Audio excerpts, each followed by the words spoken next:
আপোনালোক সকলোকে মোৰ ইউটিউব চেনেল কবিতা লক্ষ্মীলৈ স্বাগতম জনাইছোঁ। সকলোলৈকে মাঘৰ বিহুৰ আন্তৰিক শুভেচ্ছা জ্ঞাপন কৰিছোঁ। এফালে মই জুহালতে বহি মালপোৱা ভাজি আছোঁ।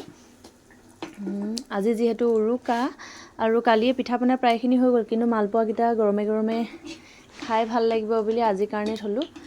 তাৰপিছত আজি যিহেতু মেজি জাপিব, কাইলৈ মেজি ফুৱাব লাগিব, ৰাতিলৈ ভোজ ভাত সকলোৱে মিলি আমি খাম। আজি মাঘৰ বিহু ভেলাঘৰত থাকিম।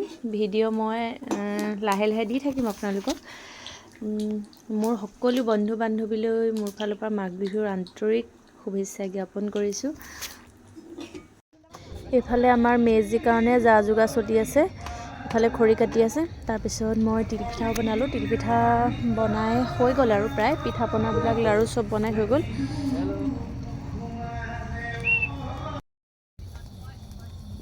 একুৱা জুই থাকিলে ৰাতিটো বহি থাকিব পাৰি আৰু ন। বাঁহ খৰিবোৰ চব ভৰাই দিলা নে কি অথনি তাত? মই তাত গোটেইখিনি অলপ ভৰালে, মই চব যিমানবোৰ আছে ইয়াত ভৰাই দিলোঁ। আমাৰ ভেলাঘৰ, এইটো তিৰপালৰ ভেলাঘৰ ন। তলফালে নৰা আনিছিলে ভেলাঘৰ বনাবলৈ। তাৰপিছত মানুহবোৰ অভাৰ হ'ল আৰু বনোৱা। শ্বৰ্টকাট মৰা হ'ল।